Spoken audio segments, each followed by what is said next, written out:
మాట్లాడుతున్నాను. 1-2 వచ్చిన మాత్రం చదవండి. కీర్తన 46వ అధ్యాయం 1-2 వచ్చిన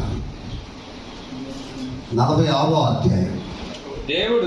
దేవుడు మనకు ఆశ్రయమును, దేవుడు మనకు ఆశ్రయమునై ఉన్నాడు. ఆపత్కాలంలో ఆయన నమ్ముకొనదగిన సహాయకుడు. దేవునికి మహిమ కలుగును గాక. బాగా చిన్న ప్రార్థన చేసుకుందాం. దయచేసి అందరు కళ్ళు మూసుకునండి. దేవుడు మాట్లాడిన చక్కటి మాటలు బట్టి ఈ సంఘానికి, సేవకులకు, సేవకురాలకి, బిడ్డలకు దేవుడే ఆశ్రయము, ఆపత్కాలంలో నమ్ముకోదగిన సహాయకుడు, ప్రేమ నమ్మకమైన ప్రియుడ రక్షకుడు అయిన ప్రభు, ఈ స్థలానికి తీసుకొచ్చినందుకు మీకు వందనాలు. ఈ సేవకులు విజయ్ కుమార్ను బట్టి మిమ్మల్ని స్తుతిస్తున్నాం. అమ్మగారిని బట్టి మిమ్మల్ని స్తుతిస్తున్నాం.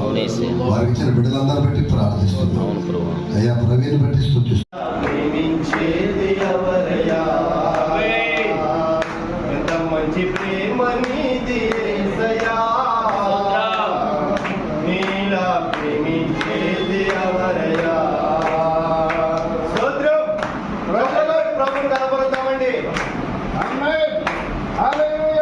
నీ స్వాస్యమైన నీ ప్రజల కోసమై, నీ స్వాస్యమైన నీ ప్రజల కోసమై ఆకాశము నుండి మన్నాను పంపావు, ఆకాశము నుండి మన్నాను పంపావు.